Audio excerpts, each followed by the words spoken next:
Welcome to Healing in Progress. On today's episode of Healing in Progress, we have the beautiful Nina Bailey here hanging out with us. And I invited Nina on to have this really important discussion that I don't feel like we feel comfortable discussing enough, which is about healing through grief and healing through loss. So I'm going to introduce you to Nina. Nina Bailey is a holistic death doula, community facilitator, and passionate advocate for Black liberation through care. With a background in youth and family services, crisis intervention, and mental health support, Nina brings deep compassion and a trauma-informed lens to every space she holds.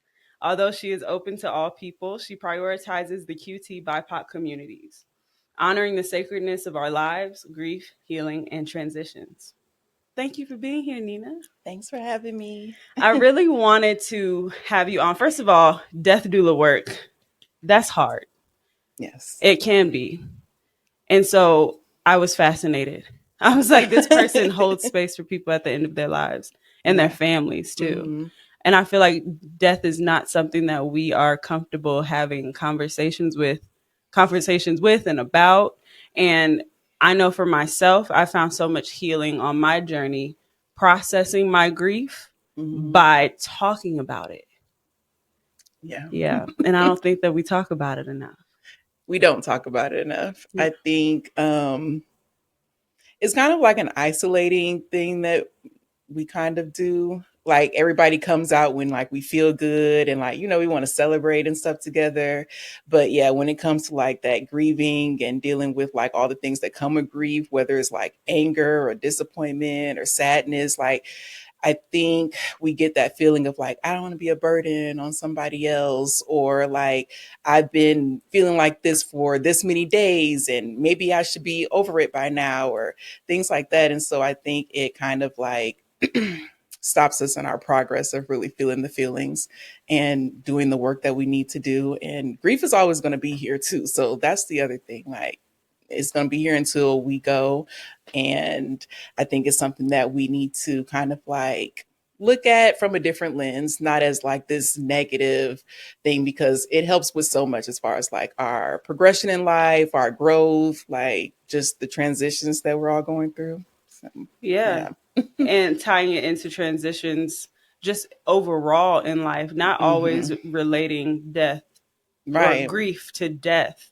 Yeah. Because grief exists outside of the loss of physical life. Exactly. Like even like just using the podcast as an example, like, yeah, there's grief on one end of like, you've closed your brick and mortar down and you had to like kind of figure out like, okay, what happens after that? And like thinking about all the different ways where, you have your memories there and all those things. But then there's also like I don't know what you call it, like positive or like just kind of like the other side of grieving too, is that, okay, yeah, that happened, but also like, look at what's blooming from it. Like, been wanting to do this podcast and now here you are doing this podcast because now you have space for that loss that did occur. So I think it's very much like two-sided. Yeah.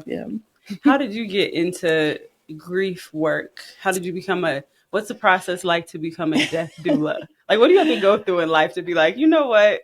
This is what I want to do. How did we get here? It's crazy because I never thought about doing death work. That wasn't like a thing where I was like, oh, eventually, I want to get to this point where that never came to mind. But it like a scholarship found me because I knew I wanted to do like training for birth work.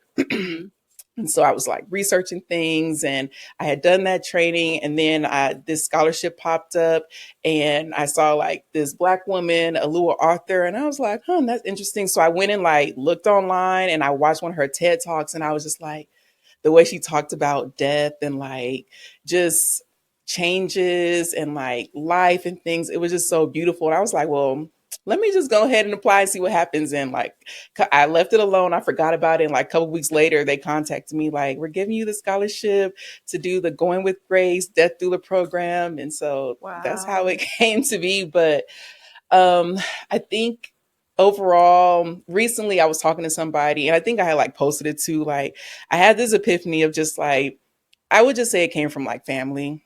Like I've been really fortunate to have a family that's very close. We take care of each other.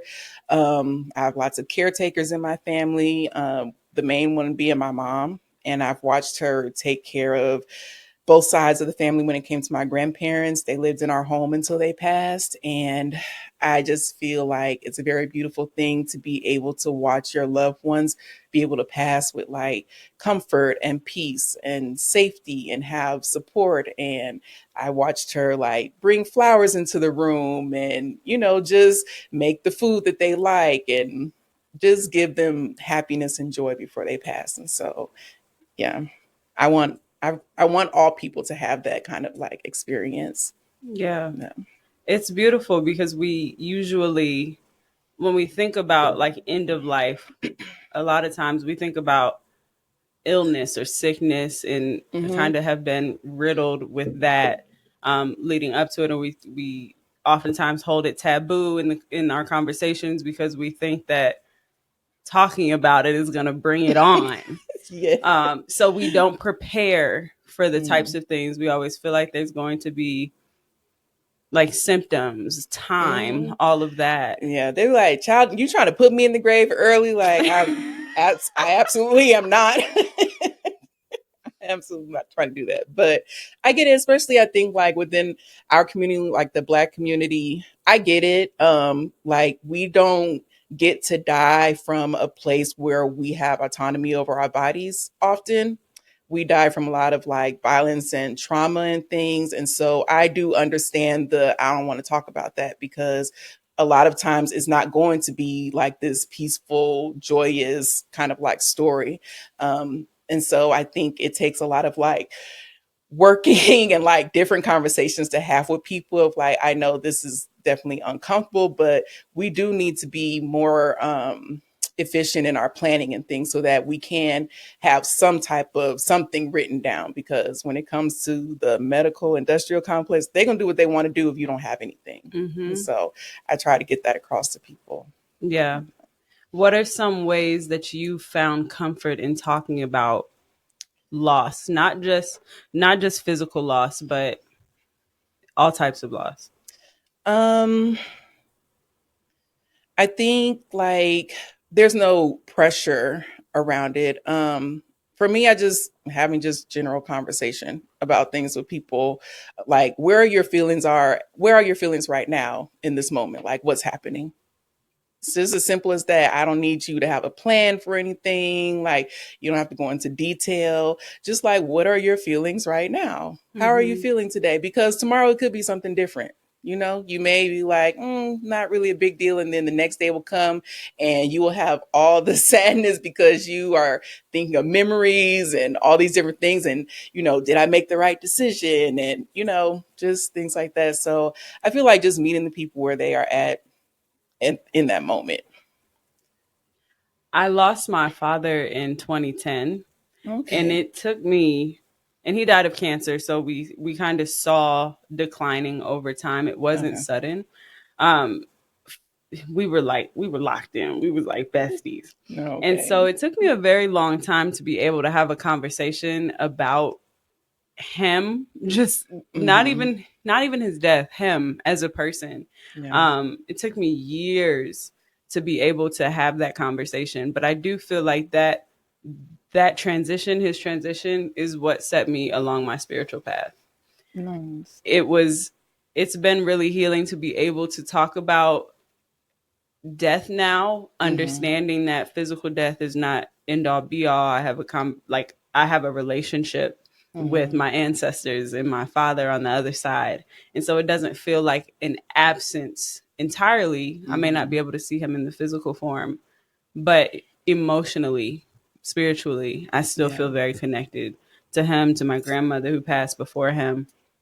And so I've been able to it was a it was a moment of grief for me Mm-hmm. during a period of time, probably about 4 years ago, where I was sitting at my altar and I was bawling. It could like no birthday of his could come by Mm-hmm. without me being a mess. No, his death date couldn't come by without me being a mess. And one day I Mm-hmm. was at the altar crying, and I heard so clearly his voice come to me and say, I died so that you could live. And I Mm, found myself freed through that affirmation, because I recognized that I was on a path of just not really embodying the energy in which he lived by. mm, I was mourning a a relationship that I feel like I no longer had, and so I didn't move on from it. And I yeah. kind of felt stuck and stagnant in that space of like sadness. I'm like, how long after a person dies do you cry all the time about it? I'm like, does it get easier with time? I think it gets easier with acceptance. Yeah, I would say that. I would agree with that. Time, it could be 5, 8 years from now, and somebody could still be in the same place Yeah. because they have not accepted that. I think like when we talk about like, holidays, like you're saying, birthdays, things are the same. And it's kind of like, well, that is true. It's not going to be the same. And I think people want that to not be the truth so much. And so they get stuck in that space of like, nothing's the same. Like, how are we going to do this? Yeah. That type of thing. But yeah, when you come to this place of, okay, this Christmas, we already know is not going to be the exact same thing, but we're still going to do the things that we enjoy doing. And we're also going to recognize that we love this person that has gone. You figure out different ways to kind of like still keep that person's spirit going. And I think that's probably like the most important thing. But definitely like when you haven't gained any type of acceptance or anything, it can be very rough, especially. And I think it gets rougher as time goes on because there are some people where it's like 10 years has gone on and they still have not accepted that, this close loved one has passed, or any type of transition, whether it be like this relationship is no longer, going on, and you can get stuck in that space and it's hard to get out of it the longer you stay there. It does. Yeah. It's so hard. Yeah. I think that holding a space is so important, especially at Mm-hmm. those holidays and the gatherings and stuff. Mm-hmm. Avoidance never really solves the problem. At all. It doesn't. It's gonna catch up with you. And if you say like, okay, this is the first year that grandma's not here with us, Mm-hmm. we're just not going to talk about it. Like, we're just going to get together and act like everything is normal. And then that grief wave kind of comes in and reminds you that that person is no longer here. Yeah. How do you get to, or what advice would you give to someone who's struggling with acceptance? Oh, that's a hard one because everybody is kind of like their own individual, and you can't. I think when it comes to like doing grief work, you can't, like, you can give all the advice and things like that, but for the most part, just having space for that person. I think that people need to have like at least one person that's kind of like, you can talk about this with me and there's not any judgment or anything. Because what can happen, I think people get to this point where it's like people are tired of hearing me talk about my grief, about, Mm. and I've had people ask me before, like, so I was trying to talk about this, and people are asking, like, when am I going to be over it? I'm like, ooh, Oh, wow. that's kind of rough. One, we don't just get over grief. Like, that's just, it's not a thing. You don't get over grief. It keeps happening and it changes and it switches over time. But I think that people absolutely need at least one person that's kind of like, a safe space where they can kind of like release some things and be their full human self and not worry about like, are they going to be like, you know, uh, I don't know. Like, can I just get all of my feelings out without it being like, dang, like you're still here? And so I think once you have that, it does make it a little bit more simple, or not simple, but easier to kind of get that acceptance. Like, but a lot of people don't have that. Hmm. Like, we're a very individualized society, which is why a lot of us, like, when we're going through things, we keep it to ourselves, again, because we don't want to burden anybody, and we don't want to look like this, and we don't want to like look like we're falling apart. But okay, maybe you are falling apart. Okay, what's wrong with that? What's wrong with it? Let yourself fall apart. Mm-hmm. That's part of the healing process. Yeah. That's called facing it. You're facing the feelings, you're allowing the feelings to come through. Mm-hmm. And we've been conditioned to believe that like we have to put on a front, we have to, or we just like avoid the pain altogether and just push Yeah. through things and just stay busy and stay working and just act like it didn't really happen. Right. Because the more normalcy we're able to create, the more comfort we have for ourselves, even if that is delusional comfort. Right. And that's okay And that's okay. too. That is okay too. It's a lot of times where I will romanticize some things and I just be like, this feels good right now, and that's what I'm going with. So Yeah, compartmentalize a little bit. Let's put that over there. yeah, I but definitely wouldn't suggest allowing the grief to take over your life. no, no, you can't live everything. Number one, because that's going to be kind of like living in fear, basically. Like, you're not going to do these things. I'm not going to spend time with these people because what if something happens to them? And it's like, okay, what if something does happen? Like, look, and I always say this all the time, like, nothing is guaranteed. Absolutely, absolutely nothing is guaranteed. The only thing that's guaranteed is that we are going to die. 100% we gonna die, y'all. Everything else, I don't know what's gonna happen. But you still live until you pass away. Like, you have to do the things, because the last thing that I know for me specifically, I do not want to leave the world feeling like I didn't try the things I wanted to try, even if they fail. Like, okay, that didn't work out, and maybe there are some things where I'm like, dang, like that was a loss, and I might have to like get myself together over it because it was something that I was really passionate about at that time. But also, there's a lot of other things out here that I want to do too. And so if I was to just be like, I'm not doing that because this right here is what I wanted, or this person is what I wanted, and now it's gone, and so I'm just not going to do anything else, like that's unfair to me and unfair to like all the other things that are waiting for you. Yeah. Yeah. I feel like it's also unfair to like the process that you've gone through. Yeah. You're just, you can't move past it and celebrate the beauty, like you were saying, Mm-hmm. celebrate all the beauty that came from after closing the storefront. It's like Yeah. this podcast being one of the things. If I stayed stuck there in the sadness of the fact that we had to transition, Mm-hmm. I wouldn't be moving towards my greater assignment. Yes, definitely. And I think that a lot of times we get so, and I talked about this before, we hold on to things so tight because we want to be in control of when we choose for things to end, Yeah. when we choose for things to transition, and that's not always the case. And so then I feel like there's a lesson to learn on top of the sorrow, is like now you're resenting things. Now you're just mad, you're angry. There are stages to grief, right? Like, Yes. There are stages, and they can be, they can interchange sometimes. You have like the being in denial thing, and you may come to acceptance at some point.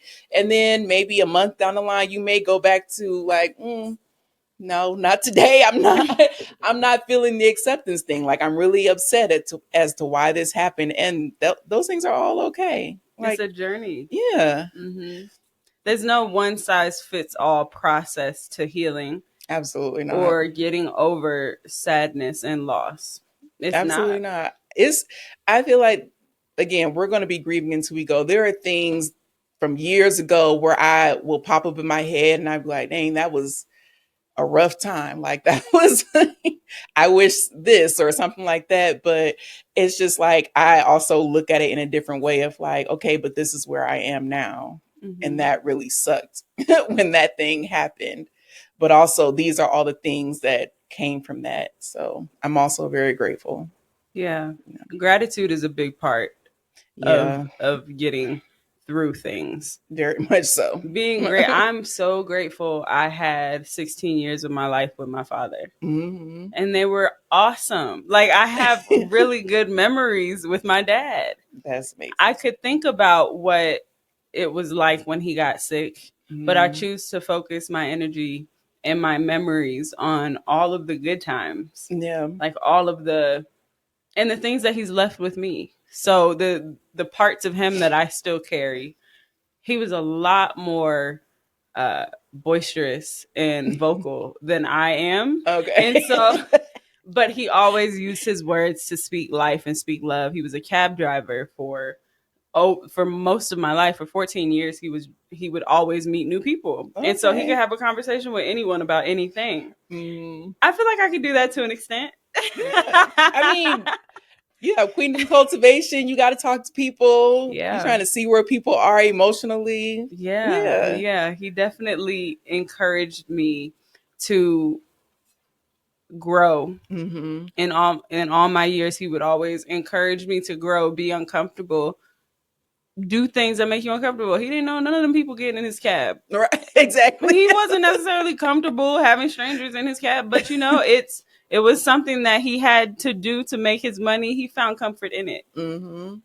I remember when he after he got sick, it was like the one of the last times that I saw him. We had moved out to Arizona, something that I actually struggled with for a while in the like grief spiral that I was in was also forgiveness. Mm.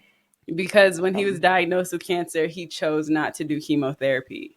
And okay. so as I got older and started to really understand what the process of like what it's like to get cancer and what you could do Mm-hmm. to help, I got resentment because I felt like he didn't try Yeah. all of his options. And Mm-hmm. I had to sit with that for a very long time, knowing that I'm not going to be able to ask him why he didn't do it. I'm not going to be able to pressure him into doing it Right. in the future, right? So I had to really sit with and come to terms with everybody is autonomous. Mm-hmm. They are able to do whatever they want to do in their life for them. Yes, I'm his child, but Mm-hmm. he doesn't need to live a life of pain for me. Yeah. You know how long that took me to get to? I was even when I was accepting, I was like, I get it, but like still, like that's so frustrating. It's like we could have had longer. Yeah. And I think living in the coulda hads, the shoulda Mm-hmm. hads, the woulda hads Yeah. don't allow you to get to a point of acceptance. Yeah. I oftentimes feel we live in a world that we want to live in instead of the world that we do live in. And that can create some imbalance. Oh, that's always going to bring some disappointment. Yeah. I was just mad. Yeah. And very valid for you to be upset as his child. Like, you want your I dad. want my dad. That's a very valid feeling to have, a very Mm-hmm. valid want too. Um, but I think also it is very hard when we see the people that we love the most and they make decisions like that. And it's like, we go into a little bit of like selfish, like, Yes. excuse me, like, don't you want to be here with me? You know what I'm Right. saying? But we also know chemo is very intense Mm-hmm. and it doesn't always have the best outcomes and you don't feel good and there's a lot of pain and things like that. And so, when we like kind of try to step outside ourselves a little and we really like look at the whole picture, it's like, damn, this is this is a hard decision right here. But I also love this person very much and I respect like their decisions, like I said, for their own like body. But I don't like it. I'll tell you that right now. I don't like this decision, but I'm gonna respect it, you know. Yeah. Yeah. He always told me not to be sad. And like my last Mm. few times being with him, he always told me like it is what it is. Like God's got me. He always felt Mhm. like Jesus will heal me. If I'm supposed to be healed, I'll be healed. And I if for the longest time, man, Jesus was my enemy. I was like, man, like we putting so much faith into everything. Like I was at a point where I refused to accept Mhm. anything. Yeah. And it, like I said, it started me along my spiritual journey because I realized that forgiveness was one of the first steps for me. Mhm. And also understanding the space of like how belief systems and especially within Christianity, like the belief and trust in God and whatever faith-based practices the person believes in, that is giving them hope and peace. They're finding hope and Mhm. peace in that. And that's not my I'm Mhm. not I'm not able Yeah. to take that from someone. Yeah. So now I'm in a space where I can talk about all religions from a place of acceptance and tolerance. I no Mm-hmm. longer have beef with Jesus. I have forgiven him too. I Right. have forgiven God too. And it took me years to get to that point because Mm-hmm. for the longest time I'm shaking my fist at the sky like you took my father. But at the same time, my father was given the free will to make a choice. Yeah. And I was raised in the church, going to revivals with him, going to church with him, and seeing how much joy that brought him. My Mm-hmm. memories of Jesus is not that my dad felt like he would heal him. My Yeah. memories of Jesus is like when my father was praying to him out of joy and Mm-hmm. out of love and kindness. And so that's what he always wanted to instill in me. And those are the things that I'm carrying now. But I understand how difficult it is to talk about it from a place where you're okay now and accepting Mm-hmm. of it when there are people who are listening that might not be in that space. Yeah, definitely. How do how do we help people get there? Everybody's on their own time. Like I feel like with death work isn't really about giving people advice. I can give you resources, like I can give you ideas. We can, I can write down things like, how are you feeling? What would you like? Like, what kind of care do you need? Things like that. But I can't tell a person, like, there are definitely stages to grief, all those different things, but we're all individuals again. And your journey isn't going to be mine. Mine isn't going to be the next person. And so I think it's just taking one day at a time. I think like when it comes to humans, we have this fixation on fixing everything and wanting to control everything, and we just want everything to just live on forever, which I'm just like, so it's very hard for us to accept endings, is very hard. And that's just how we've been socialized, so it takes a lot of time. So I think just like being present with that person, just letting them know, like, it's just day by day. Mm-hmm. Like, and I think it's harder when you beat yourself up about it. Yep. Like, it's like, it's been 30 days and I'm still in this bathroom crying about this. Okay. Like, and on top of that, maybe that's not the only thing you're crying about. When death happens, it's a lot of things that get revealed. You know what I'm Mm-hmm. saying? Like, you find out a lot of things about yourself when you lose a loved one, or, when you lose that thing that was so close and precious to you. Like, you find out a lot of things, and there's a lot of grief up under that initial thing that end up coming up. Mm-hmm. And so you might be crying for about it might be some years that you're crying because you're just like, life is not what I thought it was, Yeah. you know? So every day, it's just one day at a time, like, no pressure. Yeah. Giving yourself grace. We Yeah. oftentimes compare ourselves to other people. Well, this person Hmm. lost their parent and they seem to be doing fine. So, like, why Right. am I still stuck on that? This person lost their relationship. I can't even get over my ex. Like, why? Like, how? And Why am that, I not healing like them? and honestly, that person may not be doing fine. So we all know we're very good at masking. So that person may not be doing well themselves. Yeah. But if they are, and maybe you can ask the person, like, hey, what are the things that you did? Maybe it was, I got into plants. I Mm-hmm. started planting outside every day. And that's what I would do. I would talk to these plants and I would sit in the sun. And that was my thing for a good 3 months straight. That's all I did. It could Yeah. be something as simple as that. And so I think just like there's lots of groups out there. I would say be careful of them, because if you're trying to like work through your grief, sometimes I think when it comes to like the group settings, it can be like some people are set on like kind of staying in it. And then, Mm-hmm. we feed off of each other. So it's like, okay, well, I can feel this way with this person, but how are we working together to kind of like, all right, girl, come on, like, let's go outside, let's go do something.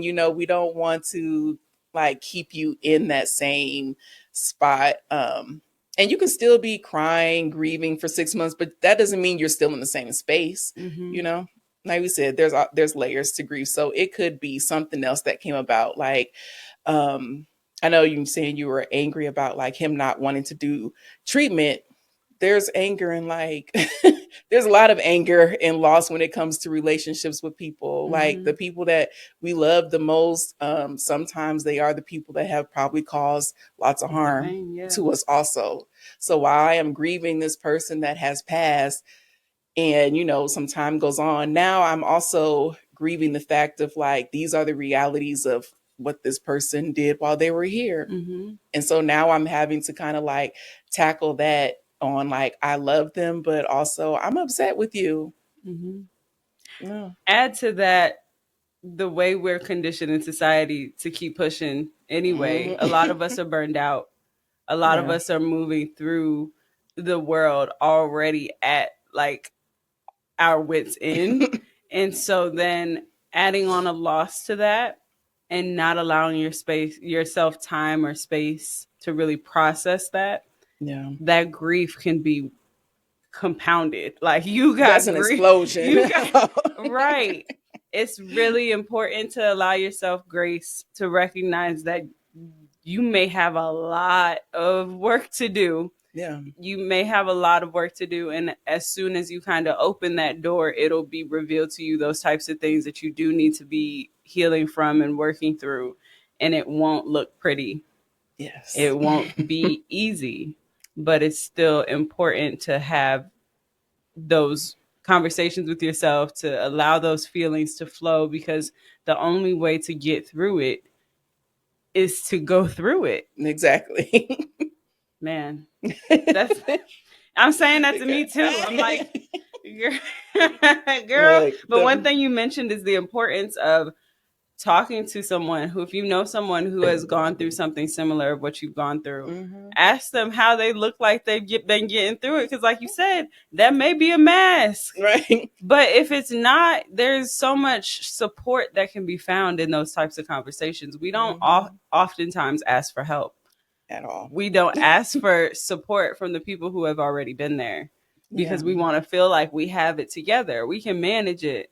A lot of us have never dealt with loss in significant ways before. Yeah. And so when we do, and you already feel like Superwoman, you don't know who to go to or where to go because your pride won't let you. That's why it's so important to put the cape down and allow yourself to be real. I definitely found healing in conversations about my father. I found healing in talking to people who have lost parents before. And even if our circumstances were not the same, I still was able to find support. And knowing that there's a person who has gone through the loss of a parent and is still here, Yeah. that helped me in my years until I was able to find acceptance. Yeah. My mother lost her father the same year I lost my father. Oh, wow. Yeah. Okay. I didn't even learn until years later that she would oftentimes look at me for my strength in dealing with her own emotions around the loss of her father. I didn't know that Oh, because we don't, didn't even me and talk my mom, about we don't it. talk about it. Both of y'all feeling the same way, just sitting Yeah. there. And just sitting in there like, man, every time December comes up for her, she gets, there's sorrow there. Every time April Yeah. comes up for me, there was sorrow there. And we're having these separated experiences, not even recognizing how that could be something that bonds us together. Yeah. Yeah.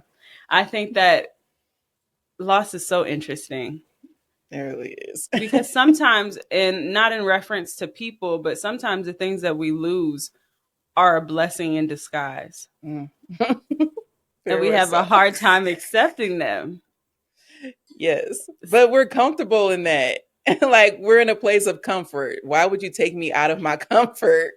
And now I'm just sitting here just blowing in the wind. Like I like my comfort there, even if it wasn't the best thing for me. So I was comfortable.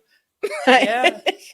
Yeah. I lost a friendship of over 10 years, like a year or so ago. And that was like the first time I felt lost outside of death that I can like really connect to grieving. Like I was grieving a friendship. And it was nothing even happened. There was no, and I don't know if that's better or worse. Like I don't, there was nothing. It was kind of just like I was tired of upholding one side of a friendship, and I felt like if I stopped reaching out, to maintain the friendship, it would kind of fall Child. off.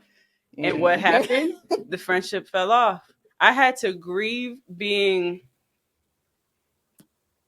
I guess, optional in the life of somebody that I prioritized. Yeah, I know that feeling. Yeah.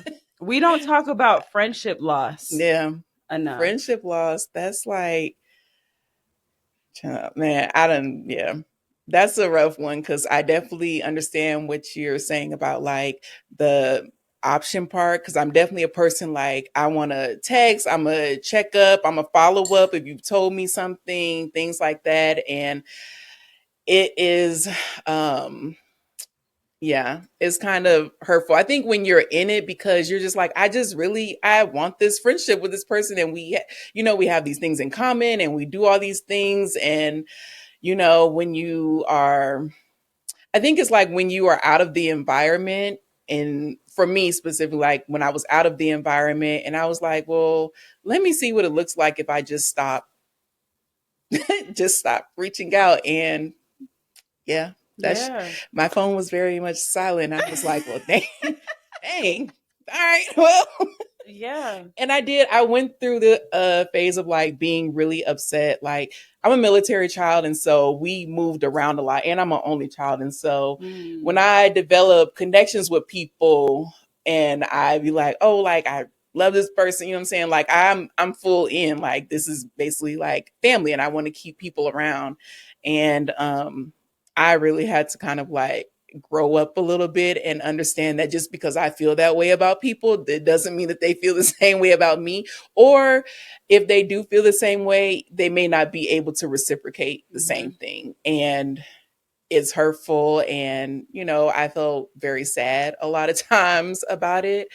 And then I had to kind of like, be like, you know what? I do have people around though that reciprocate and I've known them for a good amount of time, or people that I've just met. And I'm just like, dang, like this is the most comfortable I felt, even, just knowing this person for 3 months. Mm-hmm. So yeah, Yeah. friendships are, those are difficult. They Sharing so much with they kind somebody. of hurt worse than relationships. Yeah.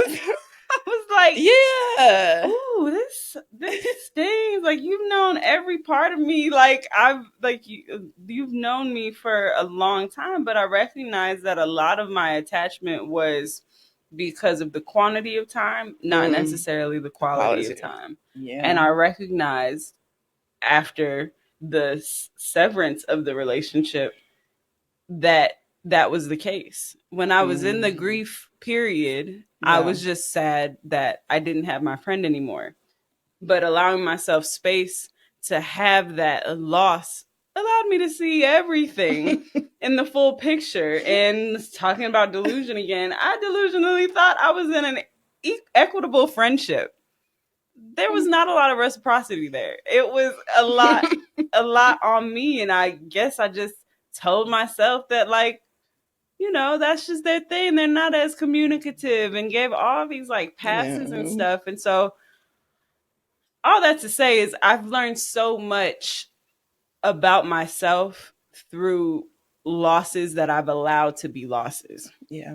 Trying to hold on to the things, all the things, only creates more resentment in me, animosity, because why am I feeling like you don't want to be around me? Like why is that? What is Right. that Why about? you don't like I don't me? want to have to deal with those emotions, so let me just try and drag it out longer and longer, recognizing that I'm just putting myself through more emotional burnout. Hmm. And letting things go have allowed me the space to heal from that type of dependency on a Yeah. person or a relationship. Yeah. That attachment, the things, I mean, I think that's always still going to be a work in progress for me, but our attachment to things and people and time and all that, like, we we have to find a way to kind of like let that stuff go, like, and that's just, I think once I just kept reminding myself like none of this stuff is guaranteed, like Mm-hmm. nothing. I could be the most successful person, that still don't mean it's gonna last. Right. It doesn't mean it's gonna last. Like meeting amazing people, all these things, I think like just being present and appreciating it for what it is in the moment, it helps me a lot. And so if it doesn't last and it's no more, at least I do have like, okay, well that was a good time. Mm-hmm. You know, I put my all into it. I was me. So I don't really have any regrets about it. And I think it's the same thing, especially with physical loss. Like, when it comes to somebody passing, it's like the relationship you had with that person. Did you give that person your time? Were you your full self with that person? Um, were you, did you have honesty, between you Mm-hmm. two? Things like that. I think those are really important. And those are things that we need to think about when we are creating a relationship. I think it is harder to grieve when you know that, like, you didn't put the effort that you could have put forward. And that is a really hard thing to do. Um, I Yeah. don't know. This thing about like the fallouts that people have and like the I'm not talking to them and things like that. And it's just like, can we take a step back and really think about if it's really necessary for you to not be talking to this person for that long? Now, there are certain exceptions because when we cause harm, we don't need to be around people that cause us harm. But um, yeah, if you love somebody and y'all just fell out over something, call that person up. It's okay. Does that come up for you in the work that you do? Do you hear at the end of people's lives that they are sharing regrets? Or do you hear that from Um, family?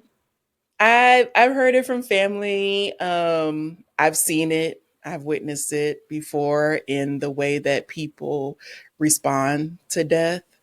Um, it's not just like a sadness. It's like I'm shaming myself now because this person has passed and I didn't say these things that I should have said because I was in my feelings or whatever the case may be.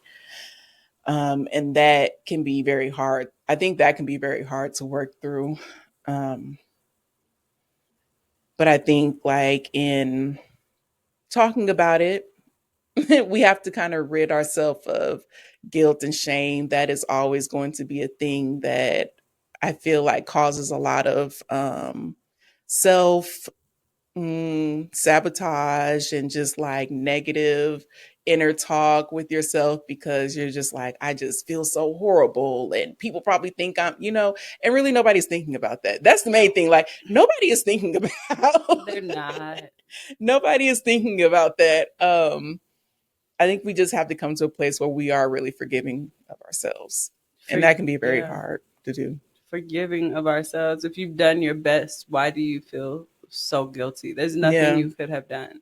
And when people pass, I feel like there's always going to be that feeling of like, I didn't have enough time. Hmm. That's always going to be a feeling, is that we didn't have enough time There's never a good time. at all. There's never a good time to lose someone you love. At all. There won't be.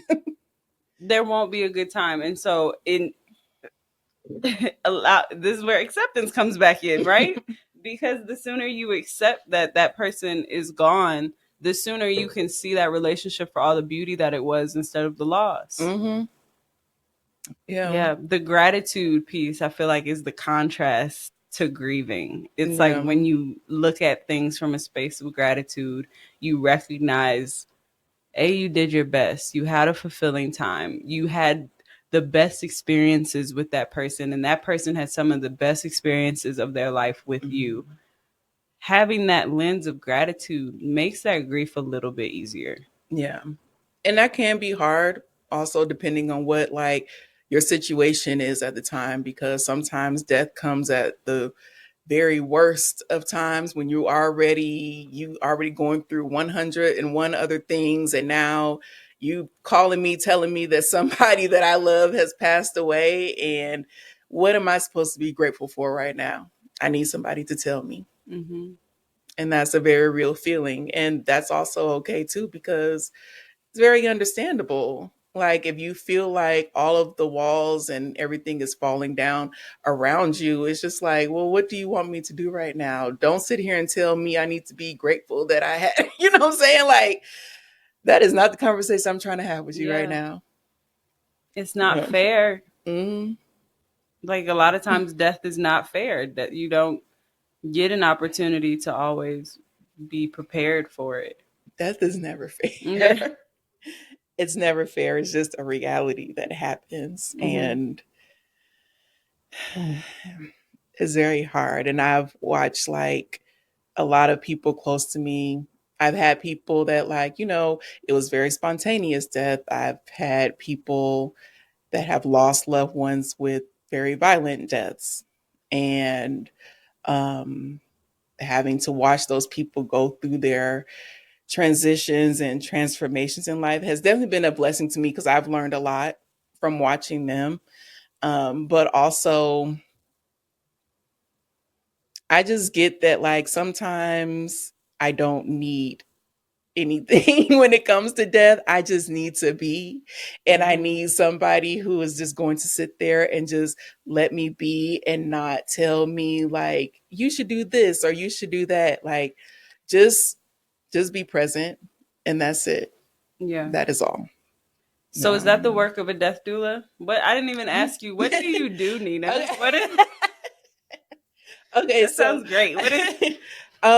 so yeah, I started off like doing hospice work. So I did a lot of when I was in California for my 2 years or whatever, I did work in hospice. And so I would sit and just keep company with people that were in hospice care or whatever. I would take them outside. Some of them, they had like their wheelchair. We go walk, things like that. They would tell me about their lives. I would meet some of their kids. And surprisingly, a lot of them were just like, "Child, I'm ready to go." Like, what's going on? It was funny. I had one client, and she's like 93. I think she's like 93. Yeah.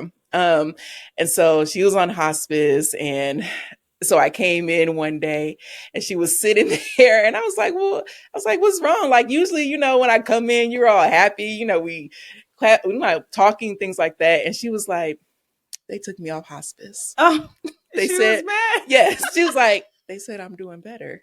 And I was like, well, how do you feel about that? She's like, that's not. She's like, I'm ready to go.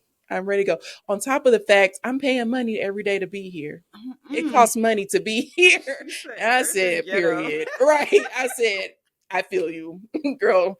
Well, I am sorry that this happened to Oh you. my god.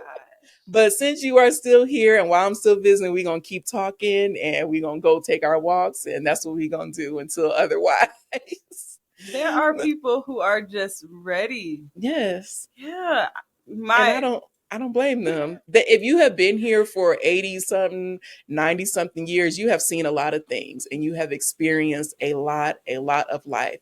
And the pain that, she had aches and pains and things. And I think is more so just the not being able to take care of yourself. It's mm, never really the dying that people have an issue with from who I've talked to. It's really just the I am no longer in my own space. Like, I'm not in my home. I can't walk up the stairs on my own. I can't eat when I feel like eating or whatever. It's mhm, just like the autonomy that gets lost. mhm. Yeah. Yeah, I call her my grandmother because she was, I think, 81 when I met her. She lived in the apartment below us. We moved to Oh, nice. Arizona, and we're still close to this day. That's cool. When she was 81 years old, we went to her and my father share a birthday. So it was always really significant to me when Mhm. I had a chance to be with her on her birthday. We'll go out to the casino, we'll go get some food, and that's like the highlight of her life. And she's 89 now. She been ready to go. She has been ready to go. I remember taking her when I was in high school to the courthouse. I was driving her because she got rid of her car. She was like, I don't want to drive anymore. Like, I'm over this. We took it to the courthouse to file all of whatever paperwork she had to do for like her power of attorney and stuff. Her husband died about 20 years ago. Okay.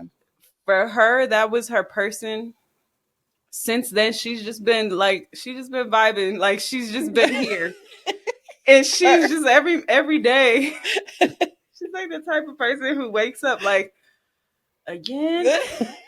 And she is. Every time I talk to her, she's like, well, I guess if my next birthday comes around, we'll be able to go out and do something. Like, it's always like a if, and I'm okay with it if it doesn't. Right. And there's not even like yeah, her body hurts and the aches and pains and all of that are here, but she's just kind of ready to go. She's tired. Mm-hmm. And I respect it. Mm-hmm. I think she's actually been someone who's helped me come to terms with death also. Like it's Nice. not this scary thing. Yeah. It can be very painful, and I hold space for all the fear that is in death. But Mm-hmm. I think as the person on the receiving end of the end of life, Mm-hmm. to have the power to say like I'm ready whenever my time, I'm ready, I'm just sitting here. Right. That's such a liberating thing, and to know Mm-hmm. someone who's in that space and to be happy for them being happy and accepting of the end of their life Yeah. is something that's provided me a lot of comfort to be able to watch. Yeah. It's very interesting. I feel like in life, like, like when you're a kid, it's like you taking all the risks, like you don't care, you're not scared of nothing, whatever. And then I don't know at what point, maybe it's like that when we start getting into the workforce and all that, we got all the responsibilities and bills and all that. We just get to a place where we're trying to be more cautious of everything and we got to survive, especially now, child. We just trying to survive every single day. I got to survive. I got to survive. Like, Scratching and and so it's surviving. like that period of time we just trying to control every single thing. And then we get to that point, like your neighbor, and it's like, I'm back here again. Like I could go, I'm just going to go do the things. And so I always find that very interesting. It's kind of like starting off as a child and then you have all the risks and you feel very free. And then we get here and it's like, we got to do it like this. We got to do it like this. And then you get older and it's kind of like childlike again. We're just back to that same place of like, it Yeah. is. But I want us to try to get there now. Like we Yeah. need to try to work through that now. Yeah. So, what would you say are some myths about grief that we have adopted, especially in the Black community? Mm. One, talking about it is not going to send anybody to their early grave. It's you're not cursing anybody. Nobody's going to pass away if we talk about death. That's number one. um, I think that it always has to be hard. It doesn't always have to be hard. You have people who love you. There's somebody who loves you and is going to be there. We don't have to do it on our own. And we can trust each other. We can trust each other in our community to be there for each other. And we've seen thousands and thousands of examples of it. And so, whether it's in community, friendship, family, there's going to be somebody that we can go to. Um, we don't always have to be the fixers of everything. And I think I'm speaking specifically when it comes to Black women. We do Mm-hmm. not, we don't, we're naturally caregivers, we're nurturers, we do the things, we can plan, we can structure, we can, we can do so much. But when it comes to us needing the help and things like that, child, this is gonna always be a struggle. We just struggling in that area. But we don't have to be like that lead person all the time. Like take a back seat. If you are in grief, call people up and tell them that you need help. And I guarantee you that people will come over and help you because Mm-hmm. that's what you've been doing for other people. Mm-hmm. Um, yeah, I think those are probably like the main things. And grief is always going to be here. It may look different from day to day, or in the next year, it may look different, but grief is always going to be here. We're going to have a relationship with it, and it's going to be okay. That's a part, that's like one of our 101 like emotions and things that we're going to go through. And I think like love isn't separate from grief. Like if you're grieving something, it's because you loved it very much. Mm. You cared about it and you still do care about it. And that makes you a human being. And so I think that that is a beautiful thing to be a human being and feel all of your feelings and know that, like, dang, this is something that I really loved and just cared for. And I'm experiencing this loss right now, but it is because I have cared so much for it, you know? That's so beautiful. That is a Yeah. beautiful perspective. It's better Yeah. to have loved and lost than never to have Yes. loved at all. Exactly. Yeah. Yeah. Wow. If a person is dealing with grief right now in their life, do you have any words for them? um, I would say to take it one day at a time. Um, Grieving is not meant to be perfect at all. It's very messy, it's very overwhelming, it's very scary, but it is also very beautiful, it is also very transformative. It is also, I don't know, it's very like, it's very spiritual. I think grief is just like a very magical thing. Like I've grieved so many things, and I just be like, dang, like who knew that I would just be sitting here in front of you talking about talking about this at some point.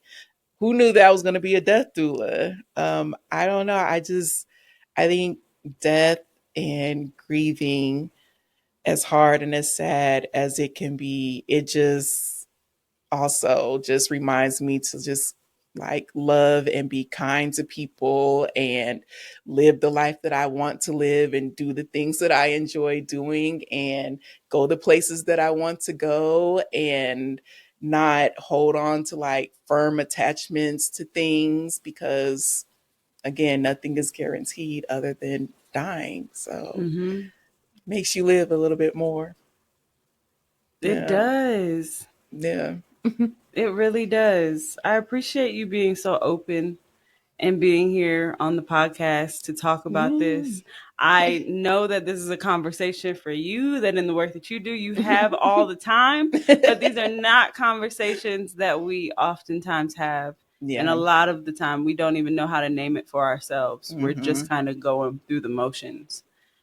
So I think that this has been a really healing conversation for me. And I hope for everyone listening and watching that you too feel like you can get through what you're experiencing. I know something Yes. that's been coming up for me a lot in the past few months is the thought, and I think about this almost daily, like, I can't believe the things I thought would once break me Hmm. still have me standing here. Yeah. Like, I've gone through so much grieving on my own. Mm-hmm. And I always thought, well, if this happened, I wouldn't be able to make it. Like, if this happened, I wouldn't be able to make it. And now I made it through that and that. Now Right. something else is happening and I'm making it. Look at me Right. standing here, made it. And I Exactly. think that's the kind of perseverance and resilience that as a people we have, and especially as Black women, we just naturally have. But I'm giving myself an opportunity to see that I have Hmm. made it and celebrate that joy in making it through. Yeah. I used to think these things would knock me out. Look at me still standing. That's Exactly. crazy. I can't even fathom that. Right. And But that, everybody else looking like we not surprised, but right. But me, we right. y'all wasn't in the middle of it. Y'all wasn't in the Exactly. mud with me, okay? I was stuck for a second. I was thinking I was gonna be gone. Like y'all, Right. y'all, Everybody I didn't like, know how I would ooh, make it through. you're doing so good. So I'd be Yeah. at home broke down. Yeah. Like, this is rough, You okay? have no idea, but I've made it. If you're Yes. listening to this today, then you've made it through 100% of all of the challenges, the pains, the grief Mm. that you have experienced. You've made it too. So celebrate that. Yes. Yes. Where can the people find you, Nina? Um, I'm on IG as Melanated Morning. Um, or you can find me. My personal page is Death Became Her, but they're connected, so either one is good. I am going to be doing an event with Stars Aligned Doula Kaylani. Okay. We're going to do a end of life planning workshop, so you can be on the lookout for that. And currently, I know I'm not very active, but I am in school for massage therapy, and so I'm finishing that up so I can do grief massage and all the things and help people get all that, you know, out their body and just, work with people. Right, exactly. I'd be right over here. Just get it out. So, yes, that's what is going on right now. But yes, definitely Melanated Morning. You can find me there on IG. All right. Thank you so much for being here. Thank you all for listening and Thank watching. you. As a reminder, and I always say this, healing doesn't start until we stop pretending that we don't need it. Until next time, y'all, this is Healing in Progress. Thank Peace. you.